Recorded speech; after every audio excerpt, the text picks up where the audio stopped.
کیا دبے جس پہ حمایت کا ہو پنجہ تیرا، شیر کو خطرے میں لاتا نہیں کتا تیرا۔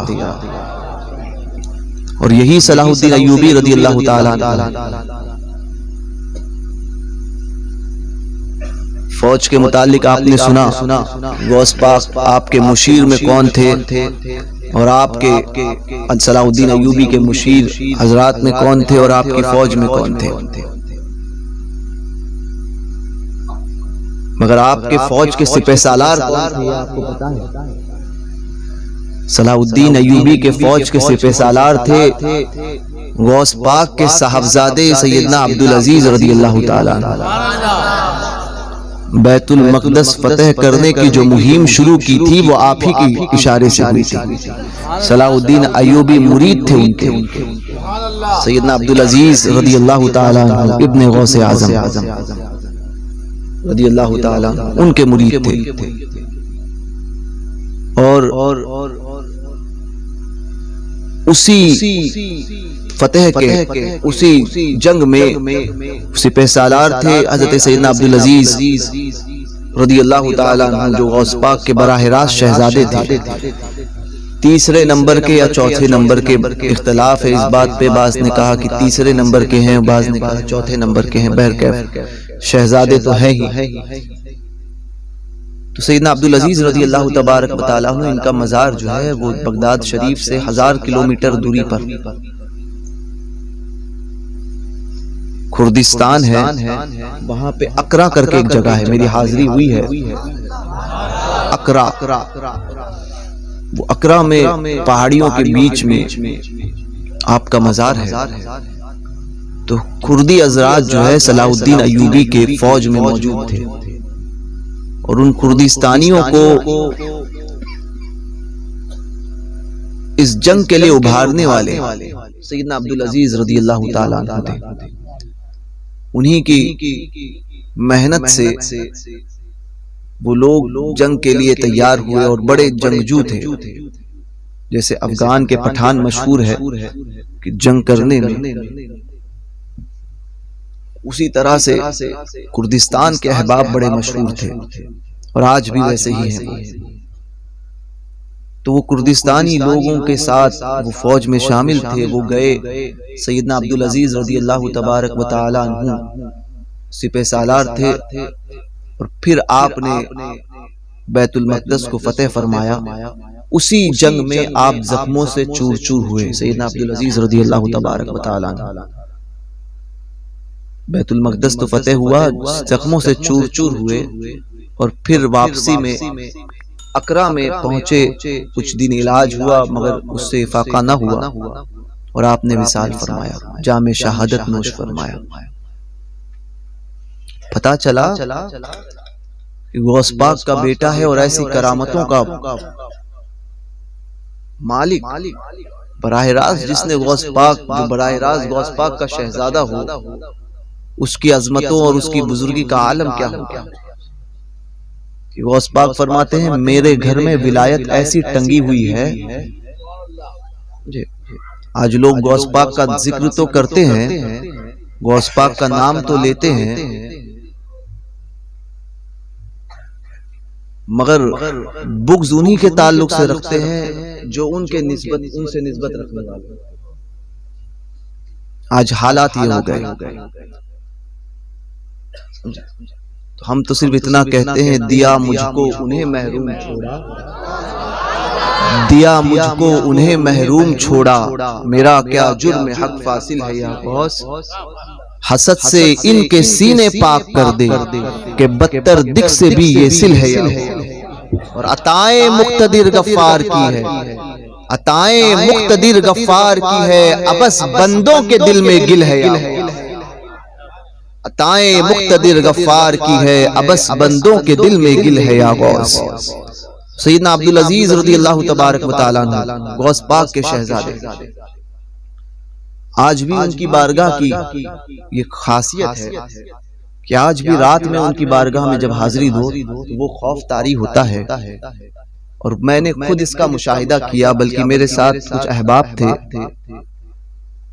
اور پھر خادم نے بھی ہمیں اس بات کو بتایا اتفاق یہ ہوئی، اتفاق یہ تھا مفتی صاحب کہ میں اس بارگاہ میں حاضر دیا. آج بھی اس بارگاہ میں جب جاؤ یا باہر کھڑے رہو کچھ وقت اگر رات گزر جائے تو آج بھی مزار اقدس سے ذکر الہی کی آواز آتی ہے آج بھی.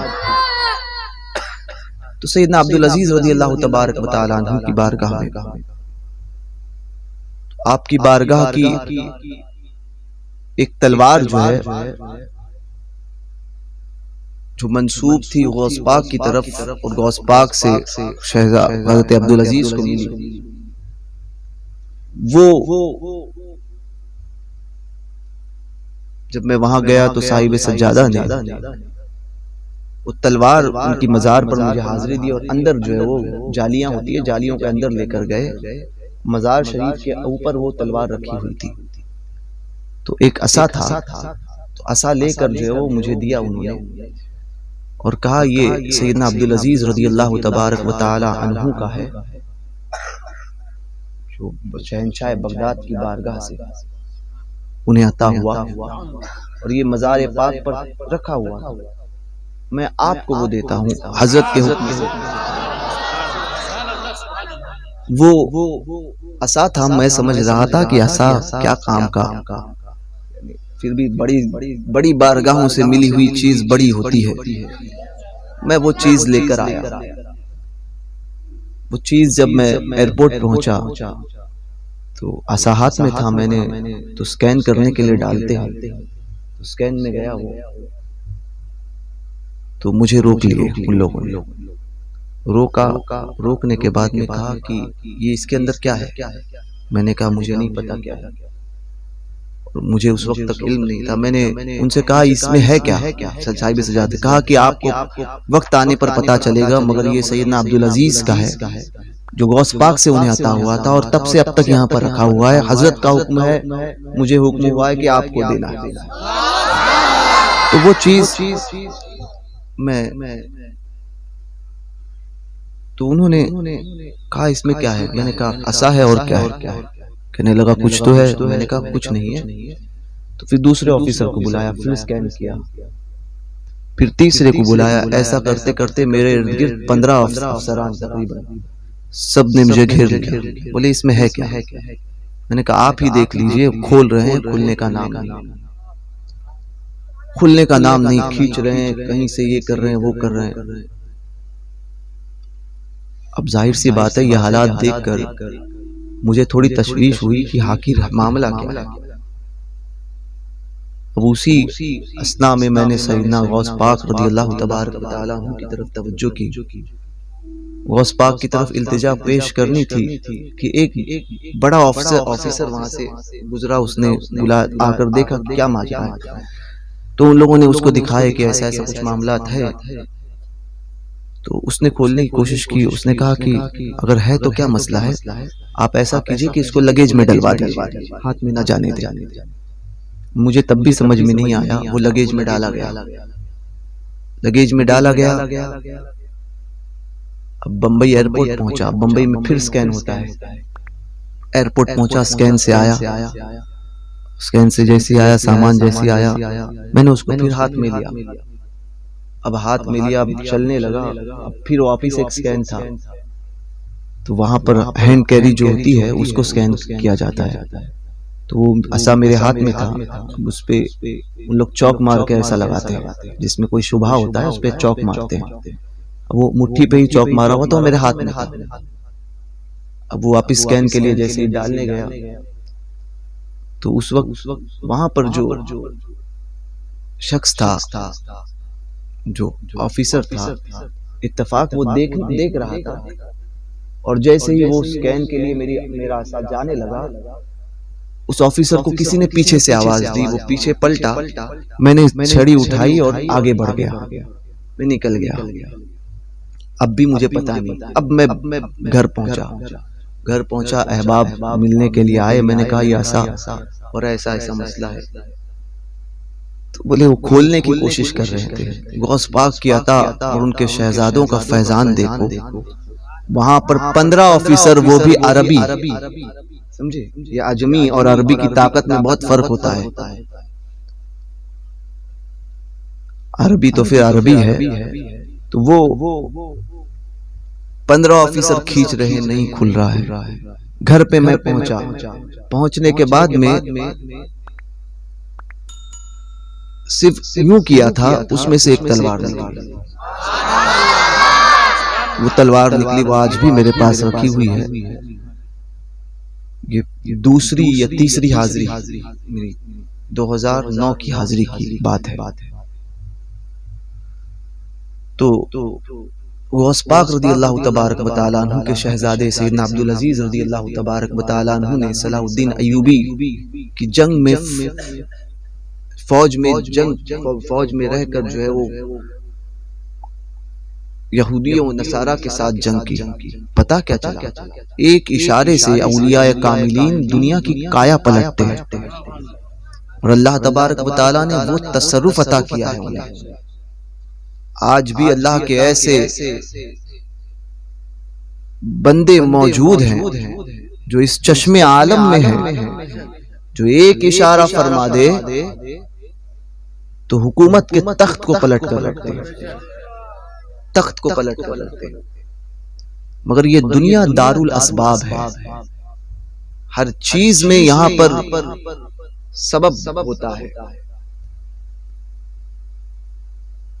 اور آپ دیکھیں کہ بغیر سبب اللہ تبارک و تعالی بغیر بادل کے بارش برسانے پر قدرت رکھتا ہے.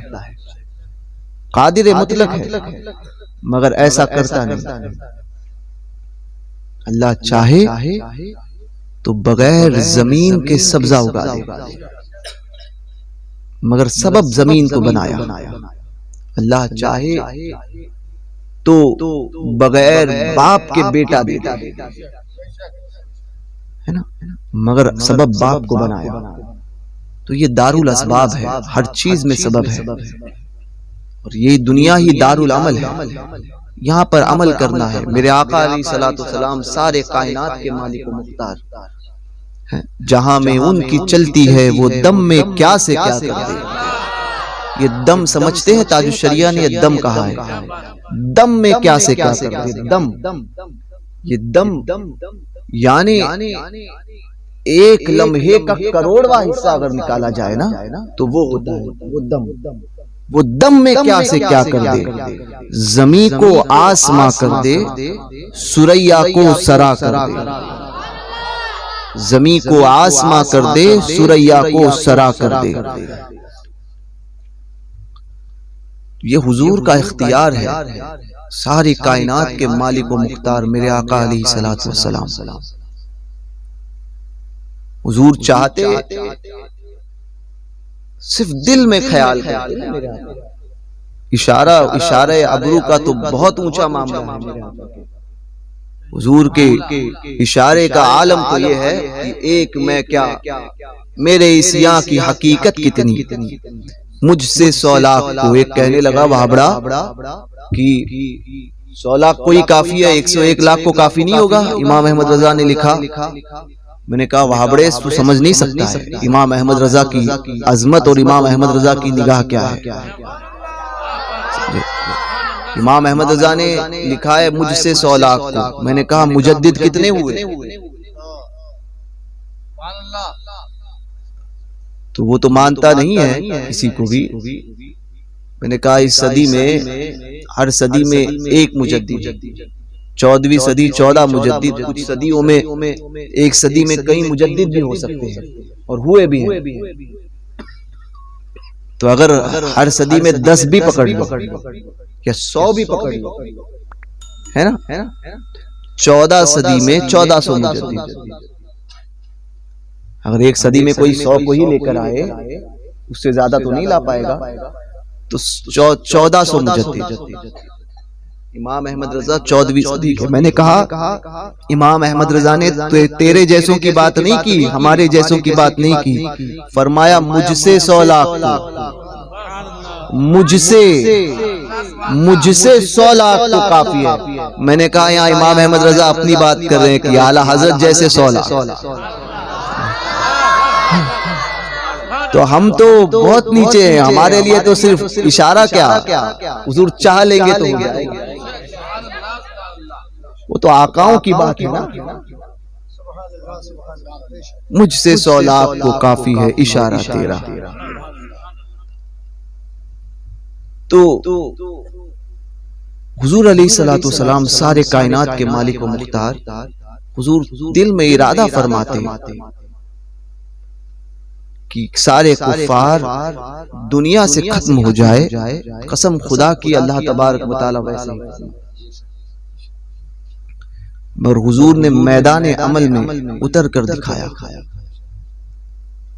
بدر میں حضور ایک اشارہ فرماتے نا تو تمام کفار و مشرکین اسی وقت موت کے گھاٹ اتر جاتے. یہ تو حدیث سے ثابت ہے، حدیث سے ثابت ہے. مگر میرے آقا علیہ الصلوۃ والسلام نے میدان عمل میں میرے آقا اترے، 313 کو لے کر اترے. کھڑے ہونا پڑے گا. امت کو دکھایا کہ آپ کو کھڑے ہونا پڑے گا. جب تک آپ کھڑے نہیں رہو گے نا، آپ سوچو گے کہ کوئی مدد آ جائے تو ایسا نہیں ہوگا. اللہ قادر مطلق ہے، اللہ چاہے تو مدد آئے، مگر دنیا دارالاسباب ہے. آپ کو کھڑا ہونا پڑے گا اپنے حق کے لیے، اپنے معاملات کے لیے. اور جب آپ کھڑے ہو جاؤ گے نا، پھر سرکاروں پر بھروسہ کرو، دیکھو ان کی امداد کیسی نہیں پہنچتی. وہ پہنچے گی. اس لیے آپ کو اور ہم کو بدلنا ہوگا، اپنی روش کو، اپنے کردار کو، اپنے معاملات کو. لوگ بہت آسان سمجھتے ہیں، آخرت اتنی آسان سمجھتے ہیں کہ کچھ نہیں، بہت آسان معاملہ ہے. میں کہتا ہوں یہ اتنا آسان نہیں ہے. امام زین العابدین جو امام حسین کا براہ راست بیٹا ہو رضی اللہ تبارک و تعالی علیہ مجمعین، وہ امام عالی مقام کے شہزادے سیدنا امام زین العابدین رویا کرتے تھے، عرض کرتے تھے کہ میرا کیا ہوگا. امام جعفر صادق رضی اللہ تبارک و تعالی عنہ ایک مرتبہ امام زین العابدین کے بیٹے امام باقر کے بیٹے ہیں امام جعفر صادق، امام جعفر صادق جن کی کنڈوں کی نیاز بڑی مشہور ہے، وہ امام جعفر صادق امام حسین کے پر پوتے ہیں، پوتے کے بیٹے امام جعفر صادق. اور سیدنا ابو بکر صدیق رضی اللہ تبارک و تعالی عنہ کے صاحبزادے سیدنا محمد بن ابو بکر صدیق، ان کے صاحبزادے سیدنا قاسم رضی اللہ تعالی عنہ، ان کی صاحبزادی امام جعفر صادق کی والدہ ماجدہ ہے. تو امام جعفر صادق ایک مرتبہ اپنے رفقا کے درمیان، اپنے مریدین کے درمیان بیٹھے تھے اور انہوں نے فرمایا کہ آج ایک وعدہ کرو کہ قیامت میں اللہ تبارک و تعالی ہم میں سے جسے بخش دے گا وہ اپنے ساتھیوں کی بخشش کرائے بغیر جنت میں داخل نہیں. لوگوں نے عرض کی اے ابن رسول اللہ، ہمارے معاملات تو سمجھ میں آتے ہیں، آپ اللہ تبارک و تعالی نے آپ کو وہ منصب عطا کیا ہے کہ آپ جسے چاہیں گے اس کی بخشش ہوگی، پھر بھی آپ کہتے ہیں کہ مجھ سے وعدہ کرو اگر ہم میں سے کوئی بخشا گیا تو تم مجھے بھی لے کر جاؤ گے. تو امام جعفر صادق فرماتے ہیں میرے اعمال اس قابل نہیں کہ رب کی بارگاہ میں پیش کیے جائیں. بتائیے وہ جس نے امام باقر کی آغوش میں پرورش پائی ہو اور خود امام کے منصب پر فائز ہو، اور جو ائمہ اہل بیت اطہار میں سے چھٹے امام کی حیثیت رکھتا ہے وہ امام جعفر صادق. ان کے خوف کا عالم یہ ہے، اور ہم ایسے ہیں کہ ہم کو کچھ فرق ہی نہیں پڑتا ہے کہ آخرت کیا ہے، موت کیا ہے، رب کی بارگاہ میں حاضری ہونا ہے اور منہ دکھانا ہے. ابھی چند روز پہلے اب حالات آپ کو پتا ہے، جس وقت حالات کیا ہے، اور کس طرح سے حالات خراب ہوتے جا رہے ہیں۔ ابھی انہی مشرکوں کا یہ منصوبہ ہے کہ مسلمانوں کے درمیان ان کے اندر ایک منصوبے میں یہ شامل ہے کہ نشے کو اتنا عام کیا جائے کہ وہ دن و رات نشے میں مدھند رہے، تاکہ ان پر کام کرنا آسان ہو جائے۔ بتاؤ ہماری قوم میں یہ چیز عام ہوئی یا نہیں؟ نوجوانوں میں نشہ جتنی تیزی سے عام ہوا ہے، کبھی کوئی چرس، کوئی گانجا، کوئی انجیکشن کے معاملات اور طرح طرح کے نشے، یا تو کوئی زنا کی برائی میں ملوث، اور پھر سمجھتے ہیں کہ ہم کامیاب ہو جائیں تو یہ ہونے سے رہا۔ سنیوں اپنے حق کے لیے کھڑے ہونا سیکھو۔ یاد رکھیے اسلام کسی کا احسان باقی نہیں رکھتا، کسی کا۔ اسلام وہ عظیم مذہب ہے کہ جو ایک مرتبہ اسلام کی تعریف کر دے نا، اسلام اس کے احسان کو باقی نہیں رکھتا، ہزاروں میں اس کا چرچا کرا دیتا ہے، براہ راست اس کا ہزاروں میں اس کا چرچا کرا دیتا ہے۔ یہ تو اسلام کی دنیا میں آتا ہے، یہ اس دین کی دنیا میں اس کو پتا چلتا ملے گی اس کو کہ اس نے کسی اسلام کے تعلق سے کوئی اچھا جملہ کہا، ہزاروں کے درمیان اس کا ذکر کروا دے گا۔ یہ اسلام کی حقانیت اور کسی کے قرض کو وہ باقی نہیں رکھتا۔ اور آج ہم اپنے گھر کے لیے، اپنے پراپرٹی کے لیے لڑنا تو سیکھتے ہیں، مگر ہم نے اسلام کی جب بات آتی ہے تو لوگ کہتے ہیں حالات خراب ہے۔ میں کہتا ہوں اس دور کے حالات خراب تم کہتے ہو جس کو پیٹ بھر کے کھانا ملتا ہو، جو 2 وقت کا کھانا کھاتا ہو، جس کے سر پہ اللہ نے چھت رکھی ہو، جس کو اللہ نے پراپرٹی دی ہو، بینک بیلنس دیا ہو، جس کے ساتھ میں اس کے گھر والے ہو، وہ کہتا ہے کہ حالات خراب ہے۔ وہ صحابہ کا دور دیکھو، پیٹ پر پتھر باندھے ہیں اور دین کا کام کیا ہے۔ انہوں نے تو نہیں کہا تھا حالات خراب ہے، اپنے گھر کو چھوڑا ہے، ہجرت کی ہے۔ آپ کے ساتھ میں یہ معاملات ہوئے ہیں کہ آپ کو آپ کا وطن چھوڑنا پڑا؟ صحابہ نے چھوڑا، کبھی انہوں نے یہ نہیں کہا حالات خراب ہے۔ ارے جنگ احد کے موقع پر وہ مصعب بن عمیر رضی اللہ تبارک و تعالی عنہ، جن کے تعلق سے میرے آقا نے فرمایا تھا کہ میں نے مکے کی گلیوں میں اس سے خوبصورت کسی کو نہیں دیکھا تھا، وہ مصعب بن عمیر جب چلتے تھے، جب گلی سے گزرتے تھے تو لوگ لوگ بتا دیتے تھے کہ اس گلی سے مصعب گزرا ہوگا۔ خوشبو اتنی مہنگی لگاتے تھے کہ اس وقت وہ خوشبو کسی اور کو میسر نہیں آتی تھی، وہ خوشبو لگاتے تھے ماں باپ کا اکلوتا بیٹا مصعب، وہ مصعب بن عمیر رضی اللہ تبارک و تعالی عنہ، اتنی مہنگی خوشبو لگاتے تھے۔ وہ کپڑا پہنتے تھے کہ مکے میں شاید ہی کوئی دوسرا ویسا کپڑا پہنتا ہو، اتنی خوبصورتی کا عالم۔ ماں نے اتنی نازوں سے پالا تھا کہ کبھی پیر میں کانٹا چبھنے نہیں دیا تھا۔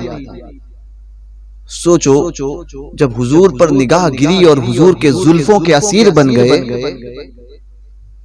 تو اب ماں کے تیور بدلے ہیں، ماں نے سختی کرنا شروع کی، مصعب کا کھانا بند کر دیا۔ حضرت مصعب بن عمیر رضی اللہ تبارک و تعالی عنہ نے اس طرف توجہ نہیں دی، سختی اس لیے کہ پھر سے حضور کے دین کو چھوڑ دے۔ مگر جو حضور کا عاشق بنتا ہے نا، پھر اس کے سامنے مشکلات کوئی چیز نہیں ہے۔ وہ حضور کے مصعب بن عمیر رضی اللہ تبارک و تعالی عنہ نے اس کو برداشت کیا۔ ماں نے بات چیت چھوڑ دی، ایک مرتبہ تو یہ کہا کہ اگر تم ایسا نہیں کرو گے تو میں جان دے دوں گی۔ حضور کے دین کو نہیں چھوڑو گے؟ مصعب نے جواب دیا کہ ماں، حضور کے دین پر تجھ جیسی ہزاروں مائیں اللہ تبارک و تعالیٰ عنہ کو جو چادر اڑائی گئی تھی وہ اتنی چھوٹی تھی کہ اگر سر ڈھانپتے تو پیر کھلتا، پیر ڈھانپتے تو سر کھلتا۔ حضور نے فرمایا سر کو ڈھانکو اور پیر پہ اسخر نامی گھاس جو ہے وہ ڈال دو، وہ ڈالی گئی۔ حضرت مصعب بن عمیر رضی اللہ تبارک و تعالیٰ عنہ اس حالت میں بھی صحابہ نے یہ زبان سے نہیں جاری کیا کہ حالات خراب ہیں، اور آج ہم کو سب کچھ مل رہا ہے اور پھر بھی ہم کہتے ہیں حالات خراب ہیں۔ تو ہم نے اپنے آپ کو مسلمان تو کہہ دیا زبانی طور پہ، یہ دل ابھی تک اس کی حقیقت کو نہیں سمجھتا۔ ہم صرف عیش و عشرت میں یا اپنے گھروں میں آرام سے اپنی پراپرٹی کو بچانے میں یا پراپرٹی کمانے میں لگے ہوئے ہیں اور سمجھتے ہیں کہ نہیں ہمیں کیا ضرورت ہے۔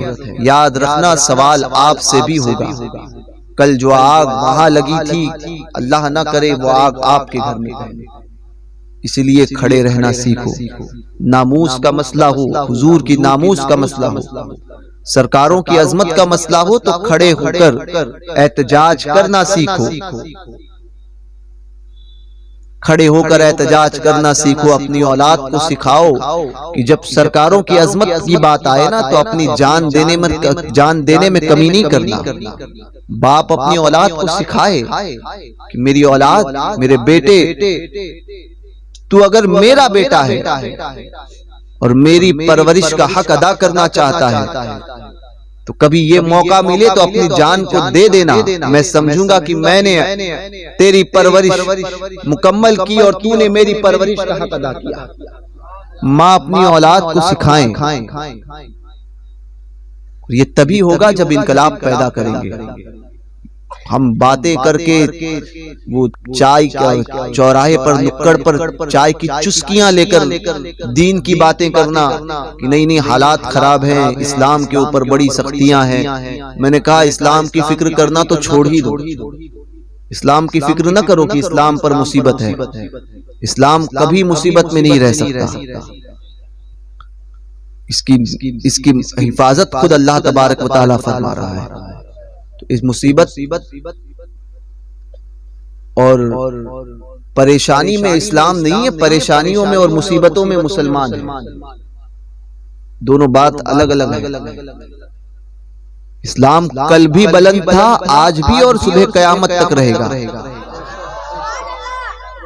پریشانی میں مسلمان ہیں، اپنے آپ کو بدلو، جب بدلو گے نا حضور کے سچے غلام بن جاؤ گے نا، دیکھو یہ حکومت، یہ دلے جو ہے نا یہ تمہارے قدموں میں تلوے چاٹ رہے ہوں گے۔ تم نے اپنے آپ کو سمجھا ہی نہیں ہے تم ہو کون۔ تم اس قوم سے تعلق رکھتے ہو جو جہاں گئی ہے وہاں پر فتح کا جھنڈا لہرا ہے، جس نے کوانٹٹی پر بھروسہ نہیں کیا ہے، جس نے کوانٹٹی پر بھروسہ نہیں کیا ہے، اس نے ایسی کوالٹی پیدا کر کے دی ہے کہ جس نے صرف یہ بھروسہ کیا ہے کہ ہمارا مالک تنہا اللہ ہے، ہم نے حضور کا کلمہ پڑھا ہے، اس دین سے تمہارا تعلق ہے۔ تم نے اپنے آپ کو سمجھا ہی نہیں ہے، تم نے دنیا کو سب کچھ سمجھ لیا ہے اور دنیا کی خوبصورتی میں تم ایسے گم ہو گئے ہو کہ تم سمجھتے ہو کہ ہمیں جینا ہی نہیں ہے، ہمیں اسی دنیا میں رہنا ہے، ہمیں حقیقت سے کوئی تعلق نہیں ہے۔ درود پاک پڑھیں۔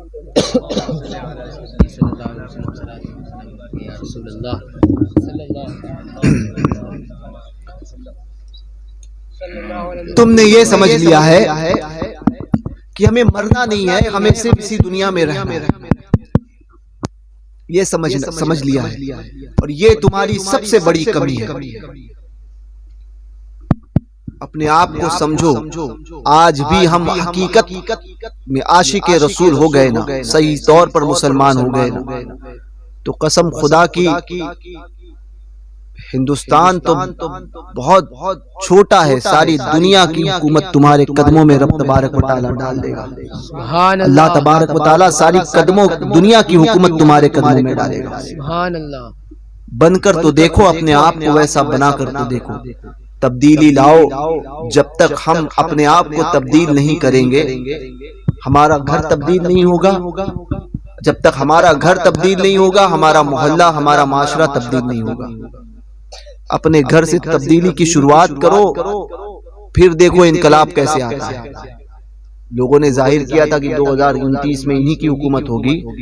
میں کہتا ہوں آج عزم کر لو، آج عزم کر لو۔ انہیں خوف ہے 2029 میں یہ آئیں گے، حکومت ہوگی۔ میں نے کہا آج تم عزم کر لو، سچے مسلمان بن جاؤ، حضور کے سچے غلام بن جاؤ۔ دیکھو 2024 میں تمہاری آئے گی، دیکھو 2023 میں تم حاکم بنو گے، مگر سچے دل سے حضور کے غلام بنو۔ سرکاروں کے معاملے میں کمپرومائز کرنا مت سیکھو، اپنی اولاد کو سکھاؤ حضور کی محبت کیا ہے، سرکاروں کی محبت کیا ہے، اپنی اولاد کو سکھاؤ۔ تو میری اس بات کو یاد رکھو، انقلاب چاہتے ہو تو سب سے پہلے سچے طور پر غلام مصطفیٰ بن جاؤ۔ جس دن آپ سچے طور پر غلام مصطفیٰ بن گئے، انقلاب آئے گا، حکومتیں تمہارے قدموں میں گری پڑی رہے گی۔ اللہ تبارک و تعالیٰ کہنے سننے سے زیادہ عمل کی توفیق عطا فرمائے۔ دوران گفتگو اگر میری زبان سے کوئی غیر شرعی کلمات نکلے ہو تو میں ان تمام باتوں سے توبہ کرتا ہوں۔ میرے ساتھ آپ بھی مل کر کہ میرے ساتھ کسی غیر شرعی بات پر، میری غیر شرعی بات پر آپ نے حامی بھری ہو تو آپ بھی توبہ کریں، پڑھیں استغفر اللہ ربی من کل ذنب واتوب الیہ، لا الہ الا اللہ محمد الرسول اللہ صلی اللہ تبارک و تعالی علیہ وآلہ واصحابہ وبارک وسلم۔